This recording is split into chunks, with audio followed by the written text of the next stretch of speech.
Il a inspiré le personnage de Dracula. Vlad III fut un tyran qui régna en Roumanie au XVe siècle. Mais sa vraie histoire n'a rien à voir avec l'image romantique du livre de Bram Stoker. Vlad III doit sa renommée à sa cruauté sans limite et à sa manie d'empaler ses victimes par milliers.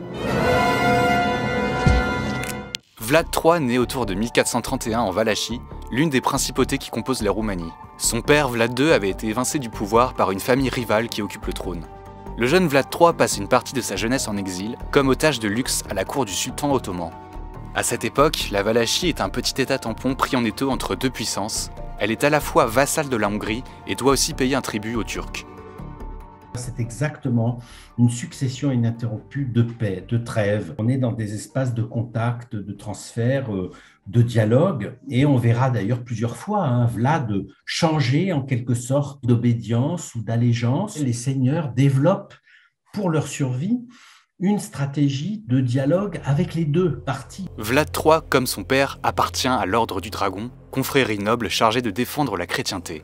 C'est de là qu'il tire son surnom de Dracula, qui signifie fils du dragon, mais ce surnom ambigu peut aussi signifier diable. En 1456, Vlad III renverse son rival et prend le pouvoir en Valachie. Il instaure un règne de terreur et de paranoïa, massacrant la vieille aristocratie pour la remplacer par une nouvelle caste de paysans anoblis. Au moindre affront, le prince fait torturer ses sujets par tous les moyens possibles, dont le supplice du pal, qu'il aurait découvert lors de sa captivité chez les Ottomans.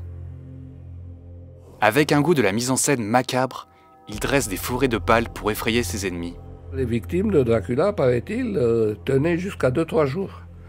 Et finalement, ce n'était pas tellement le pal qui les tuait, mais les oiseaux qui le picoraient les yeux, les mouches, les abeilles, etc. Il avait dû retourner la question comme un vrai homme de science, c'est-à-dire qu'il a enfoncé la partie pointue dans le sol, et il a laissé la partie arrondie en haut, et celle-ci étant introduite dans le derrière des victimes, éviter les organes vitaux et passer tout doucement jusque dans la gorge ou dans la bouche. Après la prise de Constantinople par les Turcs en 1453, l'Empire ottoman est perçu comme un danger de plus en plus pressant pour l'Europe chrétienne.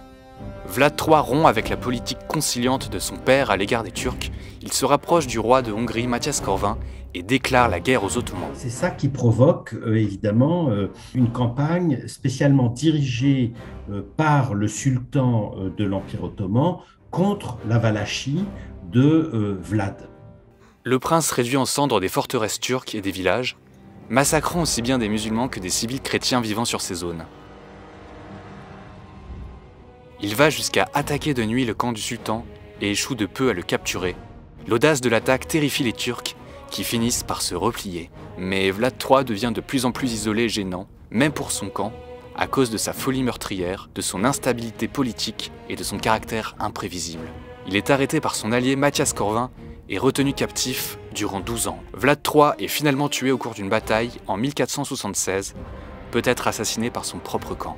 Le tyran fait l'objet d'une propagande des royaumes de l'ouest de l'Europe, qui le dépeignent comme le stéréotype du prince oriental barbare et hérétique. Vlad finit par cocher toutes les cases, c'est-à-dire satanique, sanguinaire, nocturne, particulièrement cruel, qui ne respecte pas ses alliances. Donc c'est l'épouvantail de service. Vlad III devient une sorte de croque-mitaine, dont la légende noire alimente ce territoire de superstition pendant des siècles.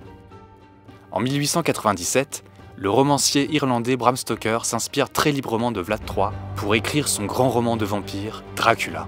Vlad III est pourtant réhabilité par certains Roumains durant la période communiste, qui en font une sorte de justicier luttant contre les élites corrompues de son pays et contre les invasions étrangères. Aujourd'hui, le souverain maudit constitue une manne touristique fantastique pour la Roumanie.